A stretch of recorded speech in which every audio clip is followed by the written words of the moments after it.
Hello there once again, and welcome to The Verdict. Mick Cornett with Kent Myers. We're here every week meeting interesting people and dealing with topical issues. And today's subject is something we've touched on in the past, but this is a program like none other. That's right. We have, from time to time, had a number of shows where we at least mentioned in part, if the show wasn't devoted entirely to it, about why it is Oklahoma incarcerates so many women. Much more than our surrounding states or any other state in the union for that matter. And today we're going to talk about a program that has evolved from legislation passed by the Oklahoma legislature a couple of years ago. Created was a program called ReMerge, and it's a program that allows women to avoid confinement under certain circumstances and to carry out a very rigorous program and then to emerge or remerge into the community with their children, and we believe the ultimate result will be substantially better than what would be the situation if they were incarcerated. That's what we're going to talk about. Today, it's on The Verdict. It's called ReMerge. Stay with us.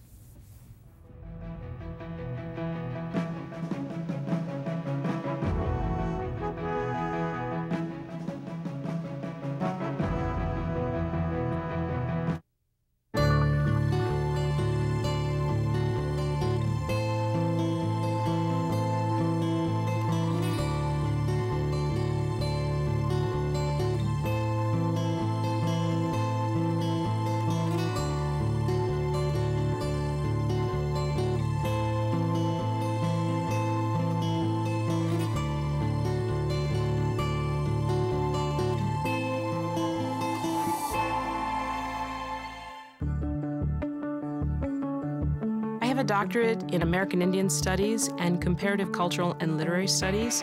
I focus on Native American arts and especially representations of American Indians. My name is Tracy Morris, and I am an educator, a scholar, and a business owner, and I am Chickasaw. I'm extremely interested in how Natives have been represented in the media and how we represent ourselves in the media. We have a unique opportunity right now with broadband and with new media. It's an open playing field. I do believe that it gives us a power to represent ourselves and a power to change our own destiny. Anybody with a cell phone, with a good phone, and an idea and a computer can go out and make a movie. For the first time, we can represent ourselves. We can tell our own stories, and to be seen for who we are now, not the victims of the past, I think is tremendously exciting. That's where my work lies.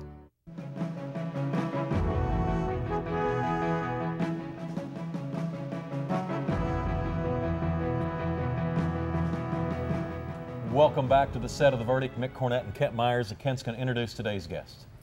Today we're really pleased to welcome to the set of The Verdict two folks who are going to talk to us about the topic we mentioned in the first segment.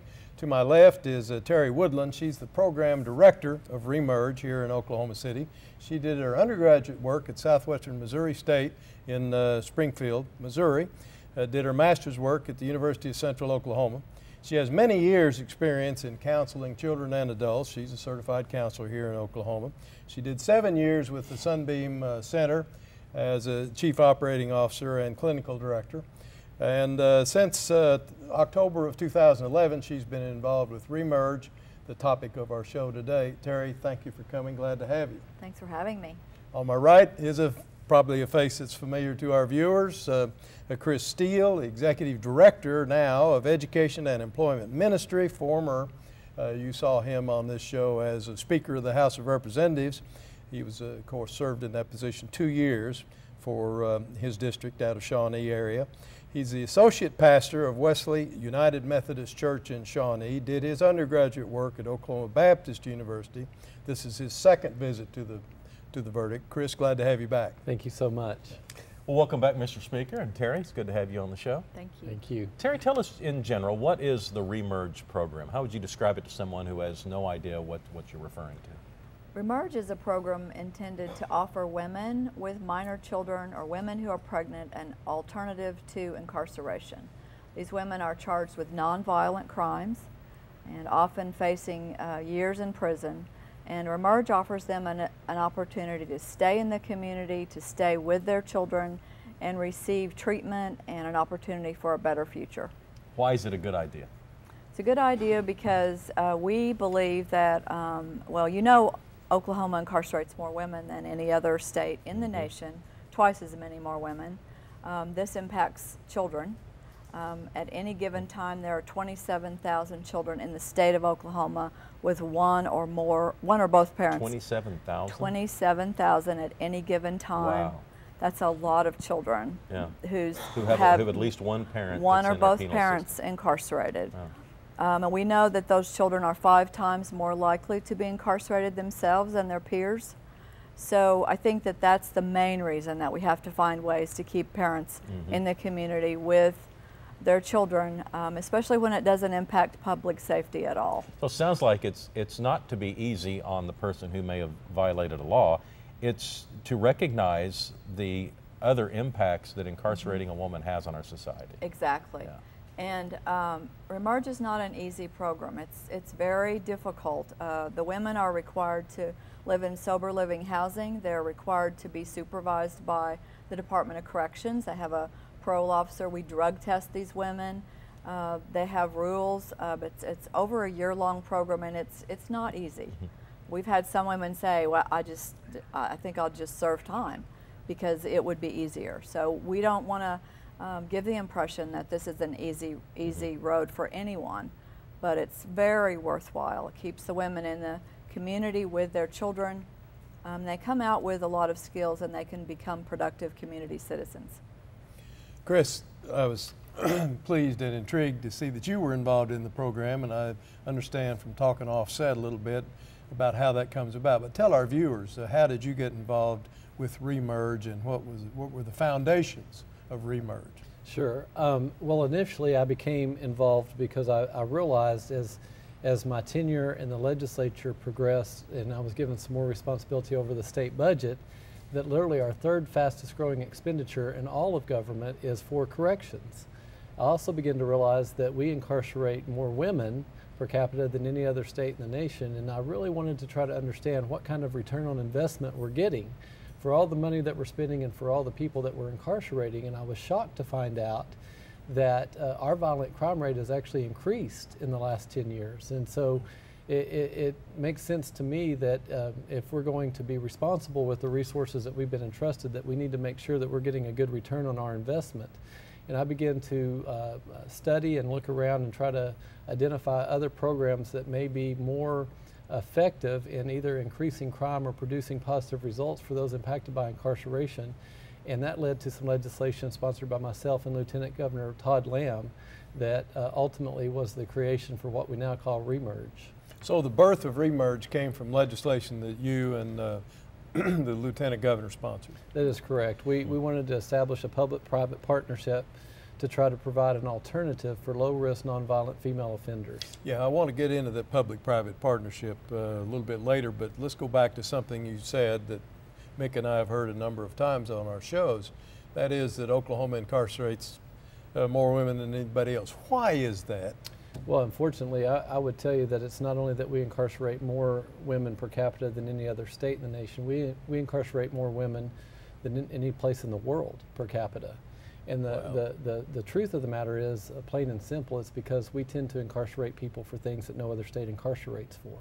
And what I mean by that is if you look at the top 3 reasons why female offenders are incarcerated today in our state, you'll find that the first chief reason is drug possession or drug distribution. The second reason is simple property crimes, which is generally related to addiction or a problem with improper use of drugs. And then the third reason is ultimately for hot checks. And so to underscore what Terri had stated before, it's not just the difference that ReMerge is making in the life of dealing with and addressing some of the root problems that these women are facing as far as the skills that they may need or getting treatment for an addiction or something of that nature. It's also the impact that the program is having on their children as well. Is the number of women being incarcerated increasing? It is. And the other thing I would note within our statistics is that the Department of Corrections just recently, I believe over the weekend, identified that we're completely out of bed space at Mabel Bassett, which is a facility exclusively for women. It's an all-female facility, completely out of bed space, and they're going to have to request more money to do something with the overflow of inmates that we have in our state, and it's a real problem. Let's get back to your involvement. You mentioned that you first got exposed to the concept while you were Speaker of the House and in the legislature.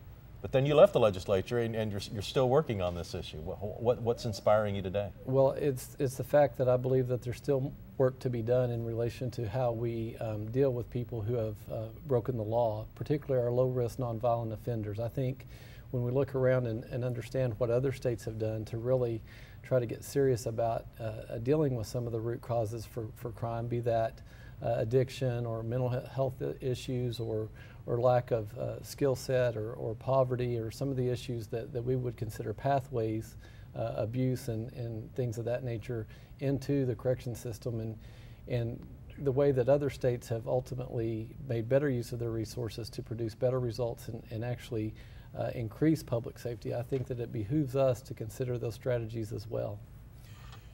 Terri, let's get back to something you said just a minute ago about a public-private partnership. Mm-hmm. Can you explain what you mean by that in the concept of ReMerge? Yes, we have public and private partners that help support our program. The Department of Mental Health and Substance Abuse Agency, as well as the Department of Corrections, are our public partners.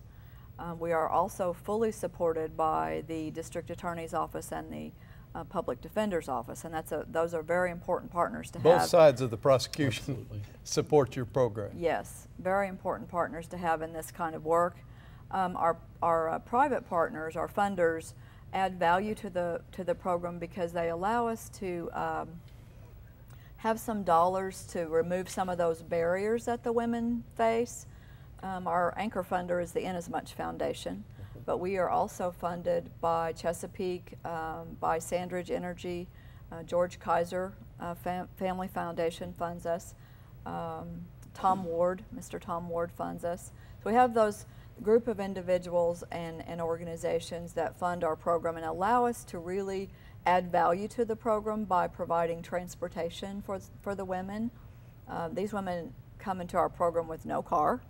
Most of them come straight from jail, many of them with the clothes they have on their back. So we are able to provide safe housing for them. We actually pay their rent for the first phase of the program so they can really focus on treatment, getting evidence-based treatment, and really focusing on their recovery. So that partnership is critical to the success of the program. Let's get to a break. Terri Woodland and Kris Steele are here today to talk to our Verdict audience about ReMerge, a concept that addresses the needs of women who may or may not need to enter our correctional facilities, and how we can better use those dollars to get them back into our society. Stay with us.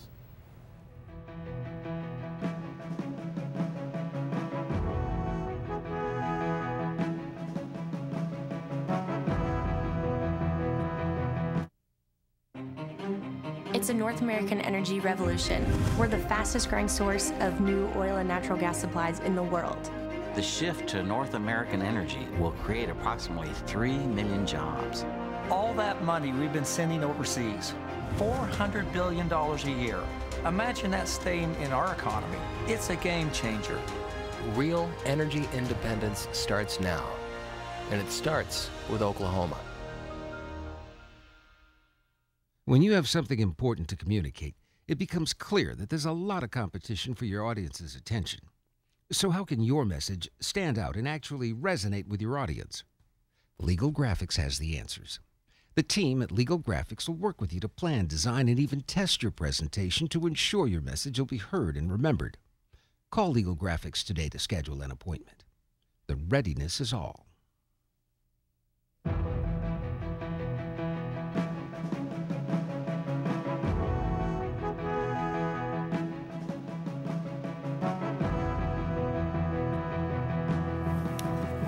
Welcome back to the set of The Verdict. Terri Woodland and Kris Steele here telling us about a fairly new program called ReMerge. Where did that name come from, Terri? Well, when we were in the planning stages of the program, actually United Way of Central Oklahoma convened a group of about 25 nonprofits to address the rate at which we do incarcerate women, and those 25 nonprofits